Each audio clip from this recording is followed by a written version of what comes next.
Hello, everyone, and welcome to The Rundown. We talk about 2A news and conservative views. I will be your host today, Craig DeLuz, coming at you from the West Coast, the left coast, behind the Iron Curtain, otherwise known as the Sierras. But as we all know, I do not do this program by myself. Nope, my name is Mike Piroworski, coming to you live from the East Coast. That's the coast with the most, from the co-host with the most here on The Rundown. As my friend said, 2A views, conservative news. Craig, it's a special day today. Oh, yes, it is.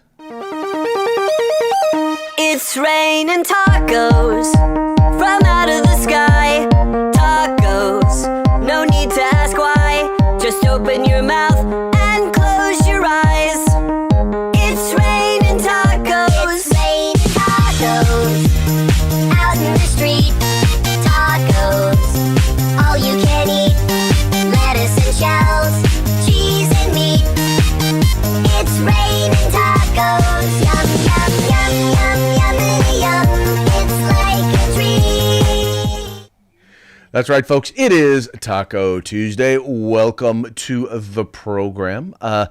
Gotta love, once again, this is still my favorite theme song of the week, but also one of my favorite foods.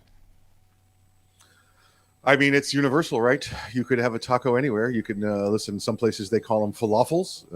Some places they call them sandwiches, but we know them as tacos. We do know them as tacos, the universal food. It's basically, just get what you like to eat and put it in between some sort of flour / or corn or some sort of thing so that you can hold it and you don't actually, have to use a fork or spoon. Just so we're clear, though, if you use anything that's gluten-free, it's not a taco.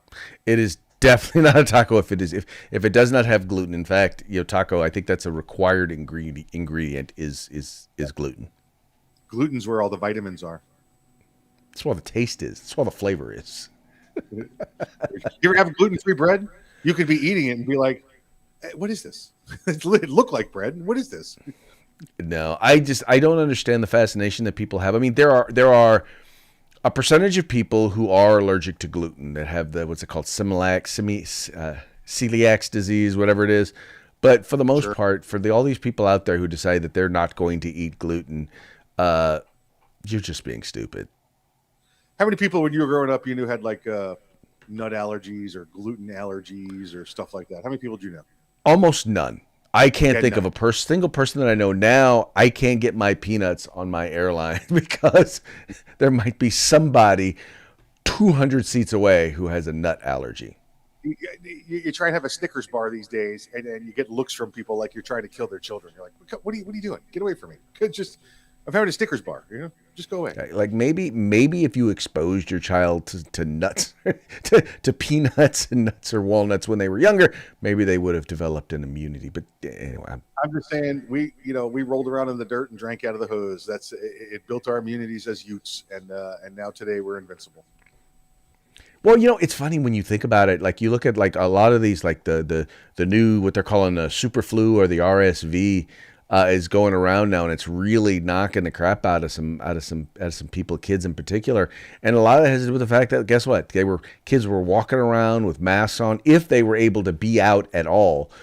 So their immune systems weren't able to get built up to be able to address stuff like this. And the homeschooled bubble kids. And listen, nothing against homeschooling. I'm just saying the one thing with homeschooling though is you're not exposed to other people on a daily basis where you get to build up your tolerances against them. That's the only issue I'm making against homeschooling. It is, listen, I know plenty of kids that are homeschooled and then they go do sports in the afternoon at the Y or something like that. Okay, right. That takes care of that problem. You can't isolate and live in a bubble and expect to, go outside in a stiff breeze and not get the cold or flu. It's just, that's how you build your immunities is through moderate exposure throughout your lifetime. Exactly. But hey, you know what? We're the United States of America. We don't do science. We follow the Fauci. We don't follow the science. That's it. I love when they say follow the science and they don't want you to do anything. They just want you to listen to them. We're like, well, that's not really what science is. That's not what science is. Continuing to question and finding new answers. That's what science is. It's sorry, but. See, you get it. I get it. They don't. It just be like that. Right. All right, let's go ahead and get into the program, and we'll start with a quick shout out to our sponsors. Yeah, let's say hey to our good friends at Hitman Industries. That's hitmanindustries.net. You know the story. If you got a rifle in the past, AR rifle in the past 5 years, probably got one of their barrels and don't even know it. Well, now you can go buy direct from them and get new barrels for your current build or rebarrel your current AR rifle. That's hitmanindustries.net. The California, hold on. I want to make sure I got this one right. The California Republican Assembly, fighting a good fight behind enemy lines. Get involved with California's future today. California Republican Assembly. If you want some awesome combat gear, field gear, tactical gear, that kind of stuff, go to hunting gear, go to uscombatgear.com. And of course, it's the holiday season. There's still time. Go order yourself a nice, perfectly fit concealment holster for your firearm. For you, for your loved ones, great Christmas gifts at Hog Holsters, HAWGholsters.com. That's HAWGholsters.com. And use the discount code The Rundown, all caps, all one word. Folks, once again, these are our sponsors. These are the folks who bring us to you in hopes that we will bring you to them. So do us a favor, follow the links in the description of this program to go to their websites, check out what they got, and if you like what you see, spend some money with them, and make sure that you tell them that it was the guys over at The Rundown that sent you. Also, if you have not already done so, and I'm believing if you're watching us that you have, please make sure to like, share, subscribe, and tell your friends how they can enjoy the program. They can watch us just about anywhere you can consume video online, whether it's Spotify, Facebook, Rumble, YouTube, or OpsLens. OpsLens positively cannot forget OpsLens, but also let them know that they can they can listen to the program if they just want to listen to the audio version. You can get it wherever you get your podcast. So as you're driving along in the car, you can listen to me and Mike pontificate about news of the day. So do that. Do it now. Right. Is it pontificate or proselytize? We do a little bit of both. Okay, gotcha. Okay. Yes, folks, this is news and propaganda, just so you know. We definitely have a slant. We're not even pretending the whole conservative views thing is a thing, right? Right. Yeah. Do our thing. Don't do their thing. Exactly. Do our thing, don't do their thing. I like that. All right, moving right along into the news topics of the day. Everyone is abuzz. It is interesting to me because there are few things that have crossed party lines in terms of conversation topics that people just seem to want to talk about. And one of those one of those main things is the topic of the trade between Brittany Griner, the WNBA player who was convicted of possession of marijuana vape canisters, and the arms dealer, Mr. Victor Boot. And people are like, I don't know many people who think that was a good trade. But there is one person, at least, and needless to say, who would have guessed that it would be Representative Shiela Jackson Lee. And once again, she defends the release of arms dealers. Now, mind you, this is the very same person who has gone out of her way to support legislation and encourage people to sue firearms manufacturers here in these United States, claiming that, they're responsible for how people utilize the firearms that they sell. Now, the interesting thing about this, Mike, is that she seems to have a different perspective when it comes to Mr. Boot. Check it out. As the facts would tell them. He was sentenced to 25 years. He served 11 to 16 years. I don't know, I can't remember the exact number. But in actuality, his weapons might have been used to kill Americans. He has not killed Americans. His weapons might have been used to kill Americans. He has not killed Americans. I'm not saying he's not a nasty, bad guy, but I will tell you that I believe that Americans should know that the sovereignty of their nation will always be behind them, and they'll never be forgotten. The inability to be able to get... All right, now, Mike, I just find this to be a bit hypocritical. Overwhelmingly, because this is the same person who believes that firearms manufacturers, people who legally produce and sell a constitutionally protected item and facilitate the exercising of a constitutional right. She believes that they should be allowed to be sued and in some cases held account criminally. But she doesn't believe that's the case for a known arms trafficker. Where's her cowboy hat? Doesn't she usually wear the cowboy hat? She does wear her cowboy hat, but I think she's given up her cowboy hat for her little what looks to be a Princess Leia thingy across the head, bun across the head. Big old mall cookie, she usually puts it there. All right,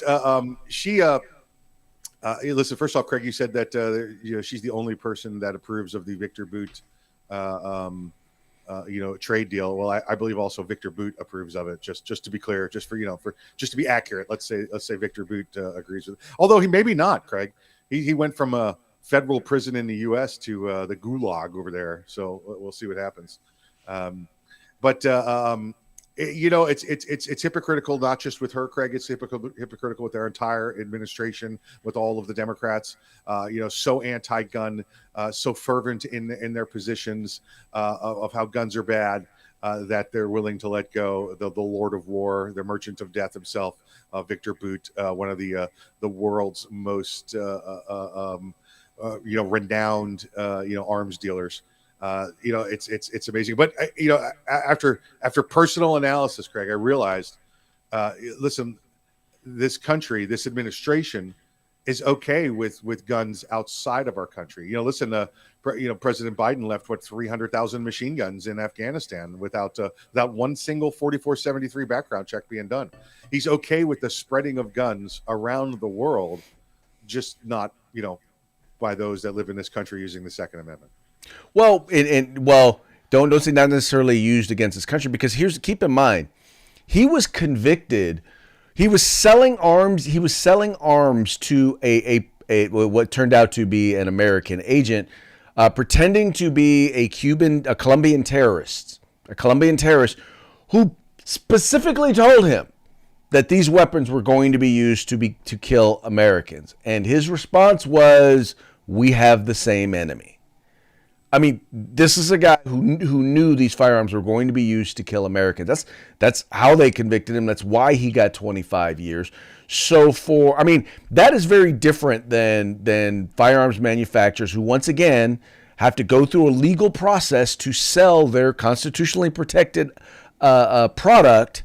And even then, they can't sell it to someone who they know is going to utilize it to break the law and to harm other American citizens who are not attacking them, and do it in an illegal manner. So to try and equate the two, it is amazing to me that she would utilize that for, once again, enemies of American. Because, by the way, Mike, and to your point, if everybody else but America is armed, what happens when they eventually turn those firearms that we allowed them to have, that we gave them, that we sold them? What's going to happen when they turn those arms on us? Yeah, exactly right. It doesn't take a rocket scientist to figure that one out.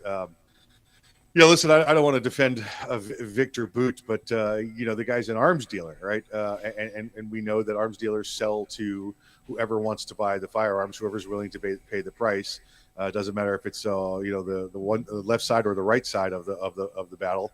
They're in the business of selling weapons and firearms. So whether he wanted it to be sold to be used against Americans or not, listen, how many times you tried to sell something to somebody, Craig, and they say things and you're like, yeah, whatever, just it costs this much. I don't care what you use it for. Oh, no. I agree with you, but the fact that he was willing to sell it to someone who he knew was going to use it to harm Americans, as far as I'm concerned, he is as culpable as the people who actually intended to use the firearms against Americans. But listen, and he's a former Soviet official, and he's a current Russian citizen, right? If you don't think he sold them to be used against Russians and Soviets, you're kidding yourself. I'm just saying that's the nature of his work. So The drug dealer doesn't care if you sell it to the 75-year-old person or the 8-year-old. I'm in it for the profits, baby. Once again, I don't disagree with you. It's kind of like saying, If you are the getaway driver for someone who has robbed my business, then you need to be held accountable for robbing my business. Just like if you were the getaway driver for the guy who robbed the business down the street. Yeah. Just because you're going to do it for anybody and you weren't necessarily picking out my business doesn't mean that you should not be held accountable or that I should not see you as a threat to my business. Sure. Listen. Victor Boot broke the law. Victor Boot was rightfully committed. Victor Boot was rightfully sent away to jail, and Victor Boot was wrongfully traded for some loser basketball star. I think that sums it all. I think that sums it all up pretty darn well. Yep. Let's talk about another interesting, and I won't call this one a miscarriage of justice because it actually seems like there's some justice that is about to be done. Now, you might remember the story of the father, who was actually arrested at a school board meeting for standing up to a school board that, well, in essence, his daughter was raped at school by an individual who was claimed to be transitioning. It was a male wearing a skirt, went into a girl's bathroom and sexually assaulted a high schooler. This individual was then moved to another school. In other words, no real action, no police report was filed, no nothing. This individual was moved to another school and subsequently did the exact same thing to another girl. Well, a parent went to a school board meeting and was asking or questioning why weren't they doing anything? Why were they covering it up? And that individual, that guy was arrested. He was actually arrested for disturbing the peace and for a bunch of other things. I don't remember the exact charges. Well, now it turns out that the officials there in Loudoun County, it was the Loudoun County school officials, have actually been indicted by a grand jury. Now, they haven't been indicted for sexual assault, but according to the story there at the Washington Free Beacon, the grand jury charged Ziegler, who was the head of the school district, with false publication, prohibited conduct, and penalizing an employee for a court appearance. In other words, someone wanted to show up to court, had to show up to court in order to testify on a particular thing, and they actually penalized that individual for standing against the district. You know, Mike, like I said, what gets me about this whole thing is in the name of, because this was about being woke, about being sensitive to this transgendered student, they decided that they were going to cover up the rape of a female student in order to do this. And I think it's only appropriate that they be held accountable. Absolutely, and I hope more charges are forthcoming. You know, listen, they made it dangerous for the students there at the school. They made it dangerous, obviously, for this individual, this victim who was raped. You know, how many other things have they done? You know, to allow these kinds of incidents to happen at the school, let alone the trying to interfere with the investigation in the court case by restricting their employees from going to testify. These are the kind of people that I'm not even sure why they're still in office, why they have not been removed from office for allowing these principles to occur. We've seen this go on in Broward County down in South Florida, where the Marjorie Stoneman Douglas shooting was. Those school board officials were either forcibly removed or taken from office for allowing that type of atmosphere to continue when they'd been given the money, the funding, and all the things required to secure that school. They didn't do so. So I expect to see more out of this, this case in Loudoun, Virginia, if people finally come around and realize that these are the people that allowed and are continuing to allow their students to be in harm's way. And, you know, folks, one of the things I think is important for people to understand is that as a school board, the only employee that you really hire, that you really have, is the superintendent. And so a lot of information is funneled through that individual. And in this particular case, what we're seeing is this information never made it to the members of the school board. Now, mind you, there are a lot of other things for which this school board should have been and was held accountable for decisions that they made. And so I'm not absolving them for other things. But this is the reason why it is important that when you have an issue, when you have a concern, that you go to your school board meetings, you go to your school board members, and you inform them of these issues and concerns, because they're the ones that are going to make sure that the administration does what it is that they're supposed to do and that students are protected. In this particular case, this individual failed his students, failed them dramatically, and should once again thus be held accountable. In the case of the first sexual assault, once again, I don't know that you can necessarily call him culpable, except that you need to really needed to revisit the policy of allowing males to go into female bathrooms. But the second one was completely preventable. If you had reported the first sexual assault, then that individual should not have been at school, at any public school, and probably should, and quite frankly, should have been in police custody. That one was completely preventable, and that individual should be held culpable. Yeah, it looks like that's what's going to happen. At least with these individuals. Again, hopefully it spreads to the remainder of those that allowed this to happen. But it's nice to see somebody realizing where the culpability is and filing these charges. Well, I'm believing what we're going to start seeing is that we're going to start to see the pendulum start to swing back on some of this stuff. To a reasonable medium where people can, I don't have to like it, I don't have to agree with it, but at least it's not being forced upon the rest of us and society, and it's not in a position where people like this student this rapist is able to manipulate the system in order to victimize others. Yes, it's nice to see them taking action, and hopefully that pendulum continues to swing the other direction, like you indicated. Moving along to our next story, and it's kind of along this. I'm talking about some of the same stuff. There is a case in basically where a lot of this quote unquote gender affirming care is being required by many states and state legislatures. They are requiring healthcare providers to provide it regardless of their religious beliefs or morals or values.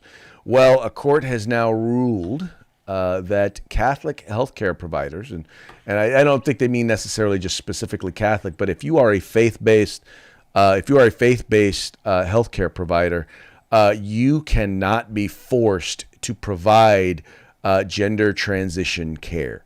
And I think that's really what it is. It's because it's not gender affirming care. It is called gender transition care, which includes medication like hormone blockers or puberty blockers, which in some cases also includes surgery, including castration, physical castration, as well as double mastectomies for young girls. I think that once again, this is a totally a positive step. Once again, allowing people to, look, once again, if you want to do what you want to do and you're a grown adult and you believe that this is something that you need to have done, more power to you. But you cannot force someone to do it. You can't force someone to do it if it violates their religious tenets. Craig, listen, and for those of you that are not aware, that the healthcare systems that are tied to religious-based organizations are some of the biggest in the country. And I'm just looking at some of the biggest ones in the country, and it is things like Ascension Healthcare, Common Spirit Health, Trinity Health, Advent Health. These are all ones. Mercy Health. These are all ones that are tied to the faith-based organizations. So this is not just one or two little hospitals around. Some of the largest healthcare systems, hospital systems in the country are these faith-based, systems. And this is good news. This says that the government can't come and tell them how they have to treat, this issue. Let's call it. Let's be polite. Well, and keep in mind, it's not banning it. It's not saying you cannot provide that if you want to. All it's saying is that the government cannot force you to provide it. And I think that's, I mean, once again, in the world of freedom and liberty, people ought to be given the opportunity to decide whether or not they want to do stuff like this. And Mike, what bothers me the most about the left is the left acts like, oh, well, we're going to require you to do this, we're going to force you to do this, and 9 times out of 10, for example, you take the abortion, it's like, no, abortion hasn't been banned by the federal government. Right. They simply said, look, the states are going to decide. Yep. Yeah, absolutely. Absolutely right. Yeah, give that liberty back over to the states. Give the control back over to the states. That's what they're talking about there. Okay. All right, now, Mike, this next issue, I don't know if you had a chance to read the letter that was included with this, but you do me a favor real quick and outline the issue relating to UPS and their quote unquote their new gun tracking policy. They started a couple months back where UPS all of a sudden started telling people that were involved in the firearms business, legally involved in the firearms business, whether they be dealers, manufacturers, whatever, that they would no longer send their firearms or firearm components through their system. In fact, if you had any in the system at the time, they were subject to forfeiture and seizure, and you would not get them back. Mind you, that's a private corporation saying they're going to take your things. That's also known as grand theft.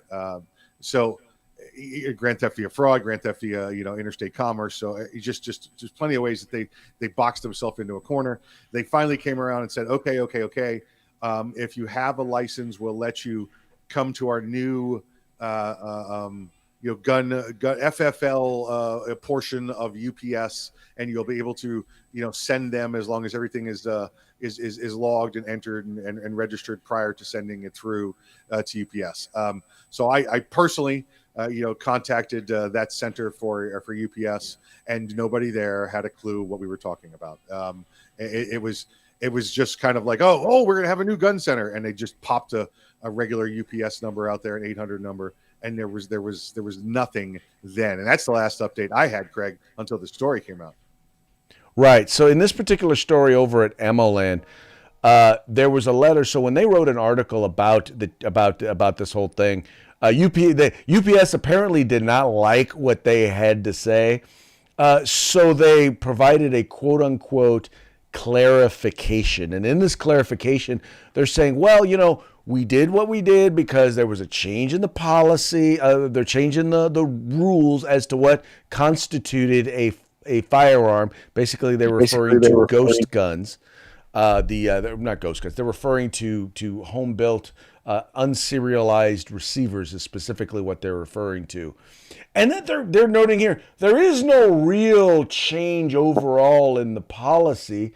Here, it specifically says this year UPS updated the firearm products policy as a result of increased regulation of firearm and certain firearm parts, including complying with federal regulations that went into effect August 2022. UPS also updated its policy to bring firearms product shippers in line with other highly regulated goods shippers by requiring the shipper to enter into an approved firearm products shipping agreement and provide copies of applicable licenses.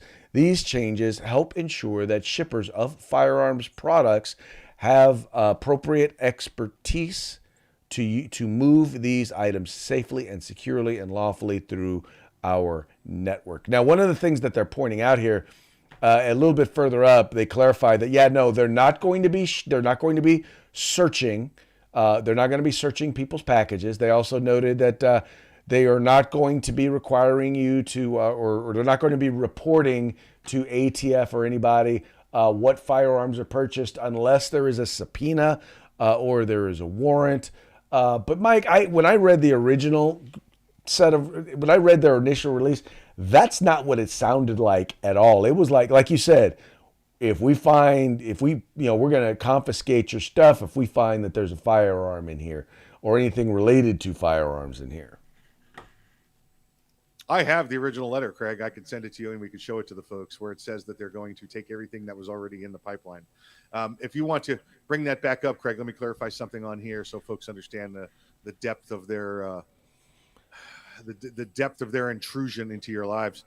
Up here on first paragraph where it says UPS cannot accept firearms without serial numbers or any partially complete, disassembled, or non-functional frames or receivers that qualify as frames or receivers as defined by the ATF. First off, it is 100% legal for you to own a firearm that does not have a serial number if the firearm came without a serial number prior to 1968. Second, if you decide to build your own firearm and it's your own personal firearm, you can have a firearm without the receiver if you have no intent to sell it. Excuse me, without a serial number if you intend to sell it. So they're taking two legal activities and already telling you that they're not going to take part in your legal activities. By the way, it is okay for you to mail your firearm to yourself through UPS, or let's say you built one gun and it's your gun and you're sending it off to get, I don't know, tuned or something, or put graphics on it and laser engraved. You're allowed to mail it to that other place for them to do the work and then return it to you through UPS. Additionally, it refers to them as firearms without serial numbers or any partially complete, disassembled, or non-functional frames or receivers. Well, Craig, if they're 80% or less, they are not a firearm. They are not a non-functional frame or receiver. They are nothing. They are a chunk of aluminum that maybe at some day might be a firearm, but as the ATF is determined, they are just a hunk of aluminum that's nothing. So UPS still says you can't ship something that's nothing because we're going to call it a firearm. This is, it's one of those things where they got you over the barrel, right? Your option is FedEx, and anybody that's ever dealt with daily shipping and sending of items from UPS and FedEx knows that there's a world of difference on the business side with which one you use. Receiving, not so much on the receiver end, but on the shipping side, a world of difference. That's why most businesses choose UPS to ship items. Yeah, it's amazing the legal doublespeak that they have out there. And what's funny is people who know and understand the industry can read right through the BS in this particular letter, and they think that what they fail to understand at UPS is that, in particular, people who participate in the firearms industry, once again, it's one of the most highly regulated industries in the world. So largely people who are involved in the industry know what they're talking about on the legal end, because guess what? If they didn't, they probably would have lost their business by now. They probably would have been shut down. But anyway, it's interesting to see, once again, the political doublespeak. All right, Exactly we're going to move right, on to our parting shots, brought to you by Hog Holsters. You can find them at hogholsters.com. Go there, use the discount code The Rundown, all caps, one word. All right, this first one, Mike, you are going to enjoy this first one. I picked this first one because, well, it starts off with a bit of a baseball theme, so I know how much you enjoy baseball. So these are worst trades of all time. Here you have the first one is the Red Sox owner, Harry, is it Frazee or Fraze? Frazee Sells Babe Ruth to the New York Yankees to finance a Broadway musical. Okay, is that true, Mike? You know baseball. 100% true. 100% true. 100% true. Okay. The next one is Cardinals trade future Hall of Famer Steve Carlton to the Phillies for Rick Wise. Once again, I'm not a baseball fan, so bad trade, one of the worst ever. Yeah, they thought Steve Carlton was done with his career, and he went on to win a couple of Cy Youngs and the championship after that in the '80 with the Phillies. Yeah. Okay. And then next you have Charlotte Hornets trade Kobe Bryant's draft rights to the Lakers for Vlade Divac. I can tell you Vlade eventually would wind up with the Sacramento Kings. I can tell you that, and that Kings would win 0 championships, and Kobe would go on to win, I believe, 4 or 5. So yeah, that was a bad trade. That was clearly a bad trade. Anyway, and then you have Biden trades arms dealer Victor Boot, known as the Merchant of Death, for WNBA star Brittany Griner. Yeah, I would have to say that's probably one of the, if not the worst trade ever. Oh yes, definitely one of the worst trades of all time. I'm not sure it's as bad as the Babe Ruth trade, but it's definitely one of the worst trades of all time. And Greg, for the record, 64 days until pitchers and catchers report for spring training. I was wondering when that was actually going to start. I figured it wasn't going to happen until the beginning of the new year. That's when I figured would be the first. That was when I figured the countdown would begin. Yeah, I usually start around the 100-day mark, but I found that a lot of people just like they didn't care. They weren't concerned, and I was like, you know what, I'm not concerned with people that are not concerned with baseball. So I'm just going to go ahead and do my own thing. You're killing me, Mike. You're killing me. Okay. And that one actually kind of falls in line with our next one. As you can see here, there are many who have criticized this trade, basically noting that basically what you're doing is you're putting a target on the backs of you're putting a target on the back of U.S. citizens, right? Because in essence, what's going to wind up happening is they're going to be victimized. And so, Mike, you want to go ahead and describe this one to the folks? Yeah, I would, except I can't. It's kind of blurry. I can't read it. Oh, it's a little blurry. Okay. So basically what you've got is you've got a guy standing here. They're about to go through. It's got the international flights thingy on, and he's about to go through the scanner. And this guy is drawing a target on him. He's the TSA agent. And he basically says, to the guy, this is part of the Brittany Griner exchange deal. And then at the bottom it says, making targets of American travelers. That's Which basically is in essence what they're doing. Yep, gotcha. And then the final one, I'm sure you can read this one. Yes. It's is that Jar Jar Binks? No, that's Brittany Griner. It says, when I heard they were trading the Merchant of Death for me, I thought that it was Dr. Fauci. Ouch! Fauci take the shot out of nowhere.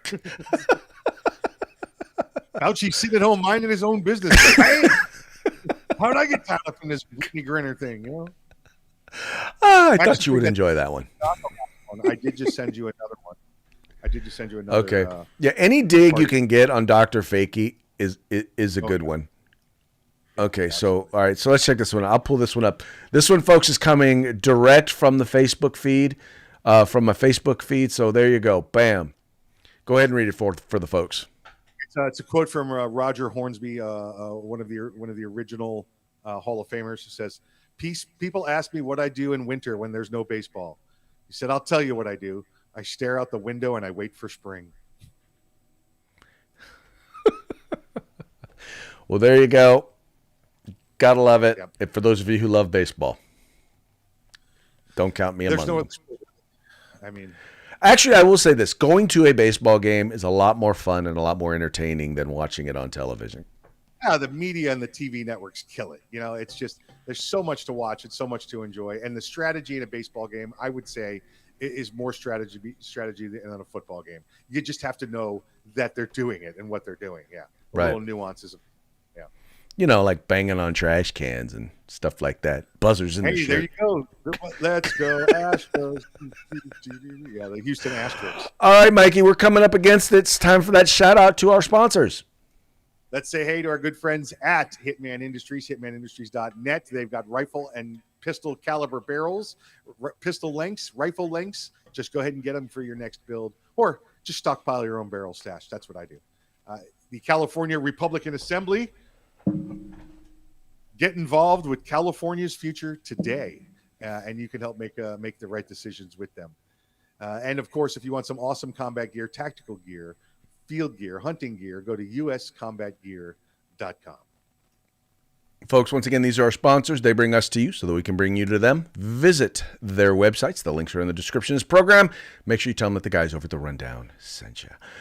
On that note, we are done today. We'll be moving on to finish the rest of our day, and we will see you tomorrow on Hump Day.